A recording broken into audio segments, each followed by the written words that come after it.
إن الحمد لله نحمده ونستعينه ونستغفره ونعوذ بالله من شرور أنفسنا ومن سيئات أعمالنا من يهد الله فلا مضل له ومن يضلل فلا هادي له ونشهد أن لا إله إلا الله وحده لا شريك له ونشهد أن محمدا عبده ورسوله قال الله تبارك وتعالى أعوذ بالله من الشيطان الرجيم ولولا نفر من كل فرقة طائفة يتفقهوا في الدين ولينذروا قومهم إلى آخر الآية. قال النبي صلى الله عليه وسلم الحكمة ضالة المؤمن فليأخذ بها أن وجدها.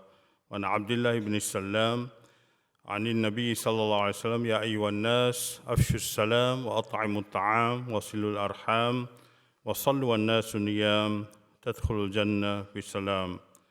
صدق الله وصدق رسول النبي الكريم ونحن على ذلك من الشاهدين والشاكرين والحمد لله رب العالمين. We know the famous ayah of the Quran, and then that ayah is encouraging every community to have a group of people that go and have tafaqquh, a deep understanding of knowledge, and then they will then warn their people about that. Now we know knowledge is something much broader than just learning Quran and Hadith or learning the Sharia, but knowledge could be anything that would be out there to protect the community, that would be out there to enhance the skills of our community. And so what I'm going to suggest is some of the knowledge of global affairs and some of the knowledge of some of the threats that are out there that we may not be aware of. That would be some of the knowledge I would like to share with you today. Knowledge includes the threats to Islam, the threats to religion as such, the threat to humanity, and because Islam always concerns itself with all of creation, the threat to the khalq or the creation.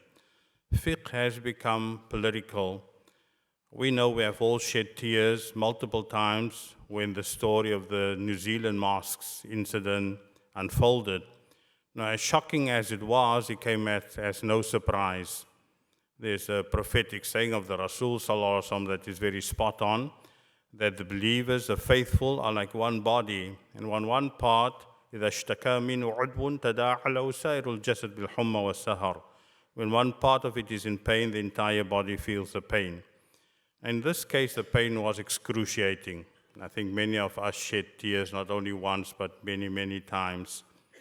We also know from the hadith of the Rasul Sallallahu Alaihi Wasallam that the time will come when the enemies of Islam will attack Muslims like a pack of wolves, devouring its prey. And then the litany of oppressions would be never-ending, كَقِطَعِ اللَّيْلِ الْمُظْلِمِ, almost like the night becoming progressively darker. But despite all that, Islam is also a doctrine of optimism that is mandatory. There are always tremendous spiritual compensations for the pain that we encounter, the pain that we experience. عَجَبًا لِأَمْرِ الْمُؤْمِنِ إِنَّ أَمْرَهُ كُلُّ لَهُ خَيْرٌ إِنَّ أَصَابَتْهُ ضَرَّاءٌ صَبَرَ فَكَانَ خَيْرًا لَهُ إِنَّ أَصَابَتْهُ شَرًّا شَكَرَ فَكَانَ خَيْرًا لَهُ. One of the issues that we need to know in the political chessboard, that very often we blame the pawns, for those of you who know chess, and we forget that there are bigger players, the puppeteers, those who are pulling the strings. The USA and Israel are the greatest exporters of global terror, outsourcing global terror. According to Noam Chomsky, we are creating the greatest disturbers of peace around the world. And much of the global lynching in the global plantation comes because of a handful of people, especially in the USA. And I'm not talking about all the people in the USA. Often we refer to the 1%. If you understand slavery, if you understand what happened in the history of America, you will see it's just a continuation of that lynching that happened in plantations. And I'm going to expose you to a few important works that I think every Muslim should read in order to interpret global affairs. Now, the USA is both a beauty and a beast. The USA has a very large minorities that are interested in global peace. And these minorities include millennials, Jews, Christians, Muslims, atheists, and even members of the armed forces. Now, 70% of the US armed forces come from the poorest of the poor. Sometimes they are tricked from elementary school to join the army. There are savage inequalities in education in order to draw African Americans, Hispanics, and others into the armed forces. These people are not necessarily always loyal to the US establishment. In the book, The Crisis of Zionism by Peter Baynard, more than 85% of Jews, especially young Jews, do not support the fascism that we find in Israel. Now, here in South Africa, we do not realize the debt we owe to Americans. Had it not been for a lot of Americans, especially Afro-Americans and some church communities who stood up for us, then it would have been longer to dismantle apartheid. I am meeting with a lot of activists who made sure that they forced the hand of the US government in order to have sanctions against apartheid, and they had many strategies in place to do that. So as much as the US is a problem, the US is also a solution, because you have communities there that are so powerful that they can really provide solutions to this disaster capitalism or the shock doctrine that we find throughout the world. Muslim Americans have much to offer. And I know we are very organized, and perhaps Masjidul Quds is one of the most organized communities in the country. But we have organizations like CARE, we have organizations like ISPU, a think tank, we have organizations like ICNA or ISNA, where we have conferences of 30,000 Muslims. We have pollsters like Dalia Mujahid, and many Muslims, some of the brightest Muslims from maybe 70 different nationalities are out in the US. Few people realize it's almost 15 million Muslim Americans. I think South Africa may have 2 million, 15 million. So we're a powerful force, some very wealthy American Muslims, and it's important for us to tap into that strength and see how they could benefit you as South Africans, as New Zealanders, as Australians. One of the thoughts that come to mind is from Joe Hill, and he wrote that, don't mourn, organize. Don't mourn, organize. So we need to move beyond mourning, because what happened in New Zealand was not a lone wolf. It was a system, a global system that is in place, global poison that has been inserted or injected into the community, into the world, and we are feeling some of that right now. But some of the other important works that you need to read is maybe the works of Trevor Aronson. He wrote the book, The Terror Factory. There's a 9-minute TED Talk by Trevor. He's a lawyer, and he found that 99%, some would say even more than 99%, of all the cases in which Muslims were accused of being behind terror attacks, they were all entrapped and they were all framed. So here you have a manufacturing of terror, and Muslims become apologetic. They think they have to take the blame, they have to apologize for that. But if you really know who's behind that, it's a quite a different story out there. So Trevor Aronson's work, of course, Naomi Klein's work on the shock doctrine and disaster capitalism is important. Other than organizing ourselves, going beyond mourning, we also need to do that in a group. Noam Chomsky, a Jewish professor at MIT, gave a very, very powerful talk once, and one woman felt so helpless or so inspired. She said, what can I do to change what's happening in the world? And he said, nothing. And after a dramatic pause, he said, I want you, only if you want to do something, do it with a group. Create a movement. And so if we're not going to create movements to effect change and to bring about change, we are not going to see anything. But that would also require from us to change some of our own paradigms, our own attitudes. Sometimes we are too resistant to change. So there must be an epistemology of discomfort. So if we are not going to be comfortable broadening our horizons, we are not going to see some significant change. We have to embrace diversity. It's a lovely saying I've just used everywhere. Those who love only themselves are narcissists. Those who love only their family are nepotists. Those who love only their friends are cronies. Those who love only their locality are provincialists. Those who love people only from their own nation are sectarian nationalists. Those who love people only from their own religion are religious bigots. Islam has always had place for the Ahlul Kitab. Islam had place for even the atheists and agnostics. And many of these mushrikeen, Islam had place for all these people.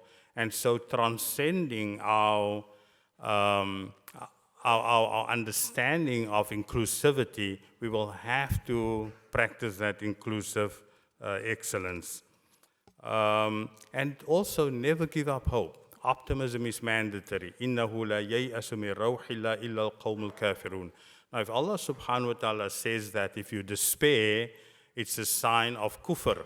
Kufr is a very strong word. The opposite, another way of expressing that, it is mandatory for you to be optimistic.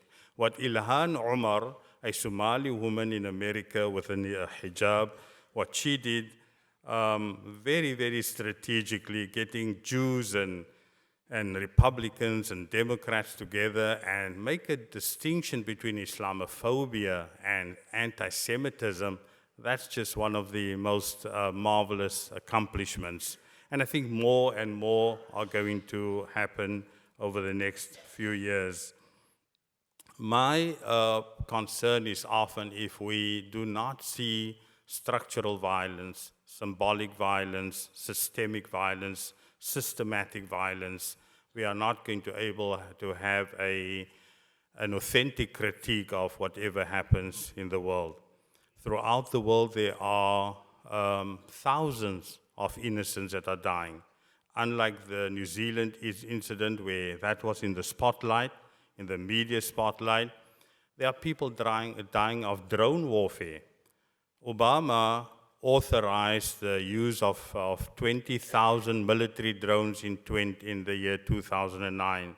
So yes, Obama seems like a good guy. Trump seems like the bad, the racist in chief. But Obama was a detainer in chief and the deporter in chief. He was just a good emperor compared to Trump, that's a bad Roman emperor. But the system needs to be changed because behind the system, what Professor Mike Glennon writes, the parallel government, the CIA, the FBI, they are really controlling the government. And so if you have a single document with 3,000 or few thousand pages stating that those who wear hijab are guilty of passive terrorism, you have a great danger. If you have those very people coming to our airports and training our people into security, we have a greater danger for to ourselves. So we need to be Muslims that are alert and Muslims that know exactly how these groups are functioning in order to protect ourselves. Academic lynching is another issue. And this has come on since even when the Dutch occupied Indonesia, Malaysia. The Dutch decided that one gentleman embraced Islam, he even took the title of Mufti or Shaykhul Islam. I think his last name was Snoek. And you know the Snoek is a predator and married Muslim women. And then his aim was to subjugate Aceh. And they said the only way to subjugate Aceh is to kill all the ulama, their followers and friends, and then you'll subjugate Aceh. And they did that. So assassination of ulama, 70 alims were killed in Mali a few years ago. Tariq Ramadan's lynching is nothing new. So for 9 months, Tariq Ramadan suffered, and then without due process, you ask yourself, who is primitive, who is barbaric? The French government is primitive. They are barbaric for doing what they have done to Tariq. And then what they do is, in order to release you, they say, okay, we will only release you if you confess to something. Now it is published that this man confessed to one of these cases. And so everyone believes it. You can go even to Sheikh Sadullah Khan, what happened to him. One of the most dynamic leaders in America. He could invite a crowd of maybe thousands of young people. One single article, everyone seems to believe it. There is no facts behind that. Now, justice in Islam is about the pursuit of innocence. It's not about the pursuit of criminals, and you really need 4 witnesses when it comes to certain types of slander. Nothing of that sort. We need to know our fiqh, and sometimes we trust even the media that we accuse of, we still trust them on some issues. Even Nu'man Ali Khan, another form of lynching, because the Zionist Islamophobic industry does not want to see dynamic scholars to thrive. They do not want to see a strong voice for Islam being propagated. And so be very careful when you see people go after your scholars. Give them always the benefit of the doubt before you just go for whatever people say. It's very unfortunate within the feminist movement and other movements, people just follow like sheep. And so now in America we have the Me Too movement. And today any innocent man can become a victim of the Me Too movement, because suddenly a woman of no good character can come up and say, but he harassed me. And she said, oh, okay, he harassed me.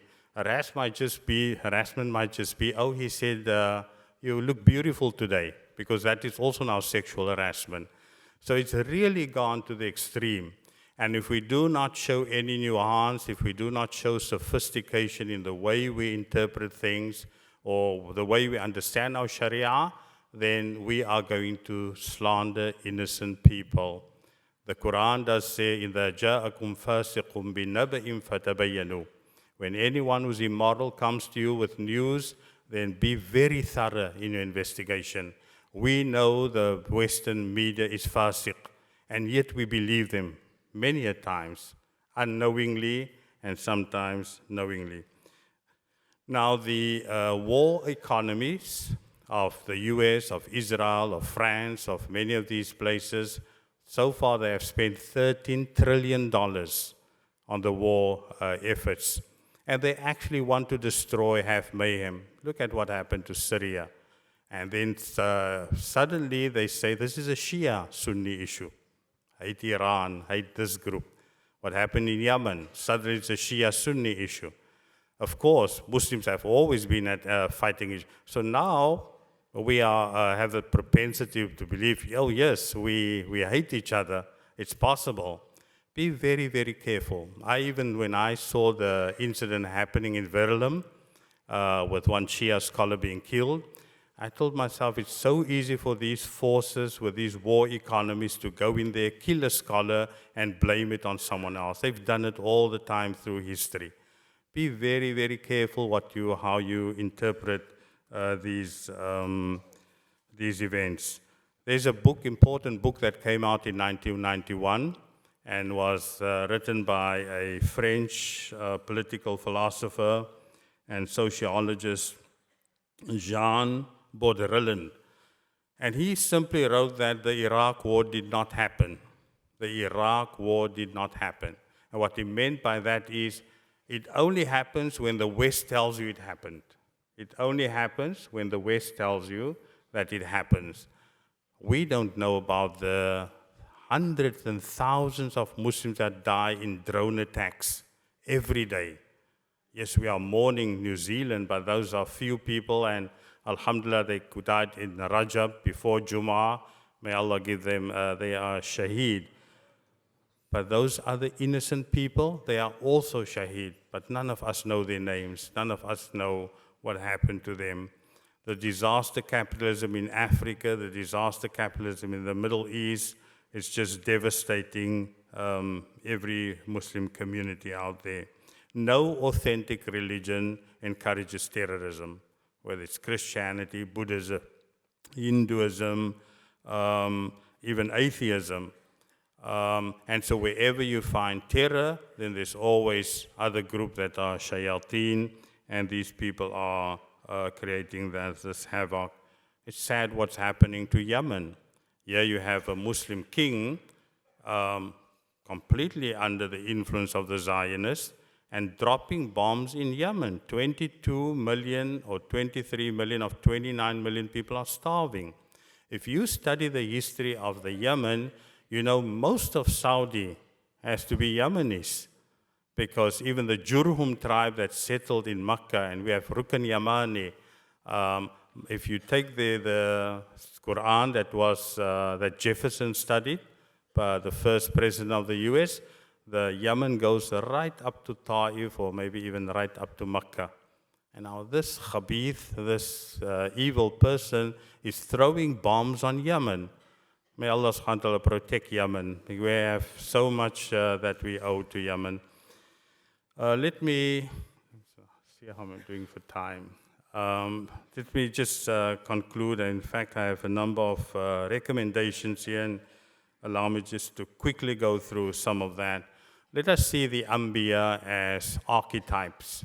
Musa alayhi salam saw one of the poor Israelites being brutalized. He immediately stepped in, right there, justification for the Black Lives Matter movement. He goes to Madian and sees two girls, and they're not being treated fairly. He steps in the first day as an immigrant, and he stands up for justice. He goes to Shu'aib's house, and he gets offer of marriage. The very first day, he gets citizenship. We call it green card. So you reinterpret the Quran and use the prophets as archetypes. Even a lot of Protestant Christians have lost this. They haven't got the stories of the Anbiya. So that is very powerful. Surah Iqra wants all of us to be thinkers. Surah Muzammil wants all of us to be spiritual. Surah Mudathir wants all of us to be activists. So you have to bring out activism. You have a few Jews, sometimes a single Jewish lady, serving on 10 different boards and different committees. Go out and join the chambers of commerce, and politics is everything. And if you don't realize that by now, then you are going to find a lot of problems. I thought of asked people, why is there a sewage smell in Gatesville? And immediately I connected it to something that happened in Detroit. There was a city called Black Bottom and Paradise Valley, and there were hundreds of millions in the 1920s. And deliberately, the government, most of them are not from our people, would put roads like the I-75, I-375 through that in order to cut off those businesses. Who's going to give money to the masajid? See that most of your dollars go to Muslim businesses, because that is what the enemies of Islam want. Those people are not going to support our masajid and our universities that we need. But think something, the Rasul Sallallahu Alaihi Wasallam asked us to have a 100-year plan. May Allah subhanahu wa ta'ala grant us all that 100-year plan. Let me just finalize this. We have a few. The last point I want to make is maybe 2 points still. Beware of an oppression Olympics, that only your pain is unique. If you want to reach out to another community, try to understand their history and know a little more about their thinking and their history than what they even themselves know. So an oppression Olympics, we don't have pain, only people from our own community suffer, but we think of the pain of all communities. And 2 quick pieces. Kun jamilan taral hujuda jamilan. If you become beautiful, you'll find everything beautiful. And let us be like the Rasul sallallahu alaihi wasallam, Muhammadun bashar wa laysa kal bashar, al-yaqutatu hajar wa laysa kal hajar.